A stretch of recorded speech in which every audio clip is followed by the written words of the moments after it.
नमस्कार. नमस्कार. आज आपण खानदेशी पद्धतीच्या बट्ट्या बनवणार आहोत. त्यासाठी गहू गिरणीवरनं जाडसर दळून आणायचे आणि त्यामध्ये हिंग, हळद, जिरं, बडीशोप, ओवा हे साहित्य टाकायचं, मीठ टाकायचं, चवीप्रमाणे तेल टाकायचं, तेलाचं छान मोहन द्यायचं.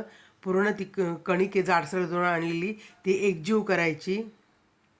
एकजीव केल्यानंतर त्याच्यामध्ये सोडा टाकायचा, दही टाकायचं, परत ते सगळं एकजीव करायचं आणि मग पाणी टाकून गोळा जास्त सैल पण भिजवायचा नाही आणि जास्त घट्ट पण भिजवायचा नाही, मध्यम आकारात भिजवायचा आणि छान रगडून रगडून घ्यायचा. त्यातली एक पारी काढायची आणि मध्ये तेल लावून ती बंद करून आपल्याला हव्या त्या आकारात उभट नाही तर गोल आकारात त्या घडवून घ्यायचं आणि उकळत्या पाण्यात सोडून द्यायचं. अशा प्रकारे आपण सगळ्या बट्ट्या तयार करून उकडून घ्यायच्या.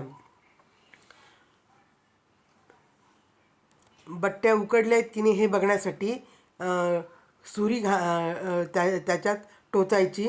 जर सुरीला काहीच कणिक लागली नाही तर समजायचं की आपल्या बट्ट्या उकडल्या गेल्या आहेत. आणि नंतर त्या बट्ट्या सगळ्या काढून घ्यायच्या आणि त्याचे छोटे छोटे काप करून घ्यायचे. आपण तेल तापायला ठेवायचं. तेल चांगलं तापल्यानंतर मंद आचेवरती सगळ्या बट्ट्या खरपूस लालसर रंगावरती खुसखुशीत तळून घ्यायच्या. आपल्या बट्ट्या झाल्या तयार, मस्तपैकी तुपाबरोबर, वरणाबरोबर.